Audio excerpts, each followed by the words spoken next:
The following tutorial will guide you through the setup of Stripe Express for your organization through Just Go.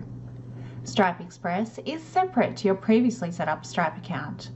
Stripe Express streamlines many of the processes from the old Stripe setup and assists in removing some of the areas that were cause for error, including refunds processed via Stripe directly and account verification issues resulting in paused payouts. On top of this, it also provides greater flexibility with the payment method options. You can complete this process using an email address linked to an existing Stripe account. The system will recognize this as you progress through the setup. If you are using an email address linked to an existing account, please ensure that you also have access to the mobile number that was used to verify this account. So let's go ahead and get started with the setup of our Stripe Express account. So you will need to log into your Just Go account and you will need to be an authorized administrator for your organization. When we log in, we will be navigating to the menu on the top left-hand side, and we're going to scroll all the way to the bottom until we locate the payment dashboard tile. So when we click on this, we are going to see that our organization name will be up on the top right hand side. So if you are an administrator for more than one organization, you may need to change this, or if you're setting up for multiple organizations, you will need to change this. So to do that, you just click on the organization name and a side panel will open out.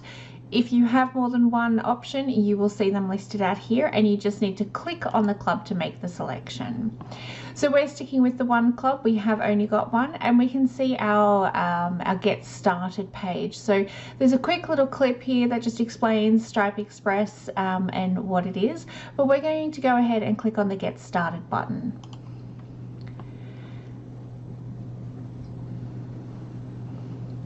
Now, when we do this, it does take us out to a Stripe form, and we can see that our email address has been automatically populated here.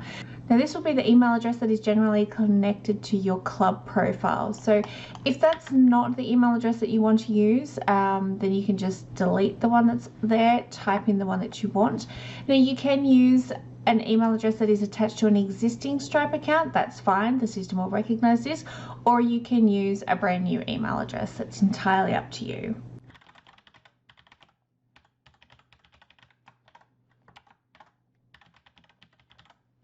So we're going to go ahead and enter this one, and we can see that it's recognized that I have used an email address that is attached to an existing Stripe account. So that's why it's saying welcome back, and I just need to enter in the password here. So that's the password for this particular account that's linked to Stripe. And then we click on login.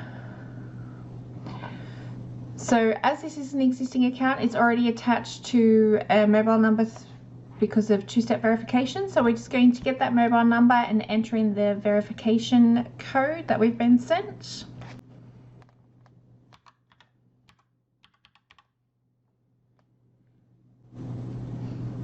And now it's going to ask us to enter in a mobile number that will be attached to this Stripe Express account. So that can be the same number that we've already attached to the account. Then we click on continue. We're going to receive another verification code.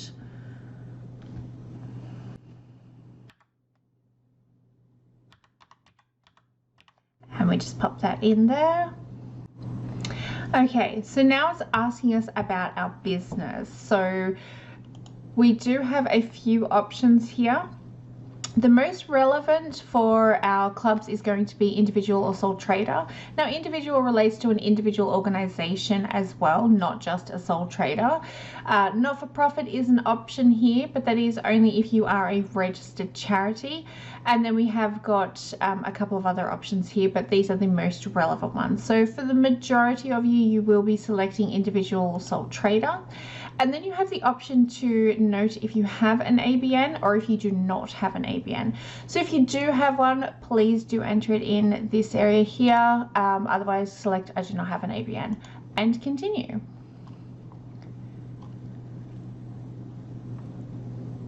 So on the next screen, it's asking for information about you. This is you as a person, and you need to be able to be verified. So we need to make sure that the information we enter here is our personal information. So we're going to go ahead and enter in some information here. Now this information here needs to be verified, as I said. So one of the things that you will need is verification documentation. So that may be your driver's license, passport, anything along those lines. And the information that you enter here needs to match those verification documents.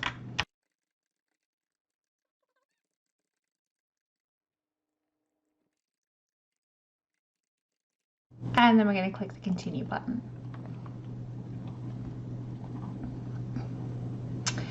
So the next page is asking us for our professional details. So that may be our website. If you don't have a website, you can enter in your social media link. So that might be Facebook/Paddle Club, Pony Club, whatever the organization name may be.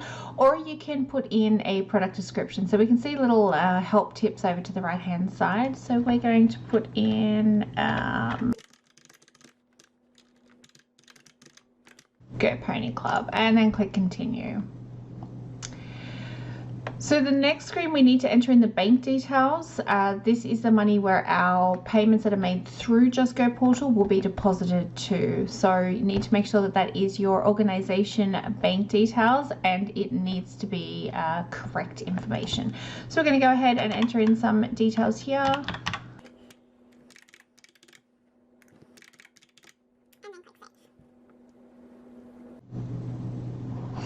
Now the next screen is a review page, so it's going to go through and show us all of the information that we have entered in, and if we're happy with it, we can click on the submit button. If you have missed any information in any of these areas, it will be sort of shaded in red rather than grey, and it will let you know that something's missing. So we're going to go ahead and click on the submit button, and as we can see, it says it's redirecting us to Just Go. So the page that we land on now is different to where we were when we started. Now we can see that we have got a summary page, tells us our balance, available to pay out. We also have got an active notification at the top here. So if there was any information missing, it would actually flag it as restricted. That would be red. And this is one of the areas that we now have greater visibility on, is if your account is restricted. So there isn't anything else that we need to do at this stage. If there was anything, we would see it across our finance summary at the top here. So we can see that we're active, we can see that our payments are enabled, we can see that our payouts are also enabled. So if there's any reason for our account to be disabled, our payments to be paused, restricted for any reason, we're actually going to see that from this dashboard here. It's nice and easy, it's very clear to understand, we know what we need to do. So hopefully you've managed to follow through the whole way, have your new Stripe Express account set up, and you've landed back at this page without any problems. Your organization is now set up with Stripe Express and ready to go and receive payments. Now that the setup is complete, it is recommended that you set up additional administrators to your Stripe Express account to help minimize any access issues in the future. So if you need further information on how to do that, we have a useful help video you will find in the help section on this page. Here you will also find other useful hints on how to upload evidence to Stripe should your account become restricted. As always, our support team are here to help you through your journey, so please reach out if you have any questions or require assistance.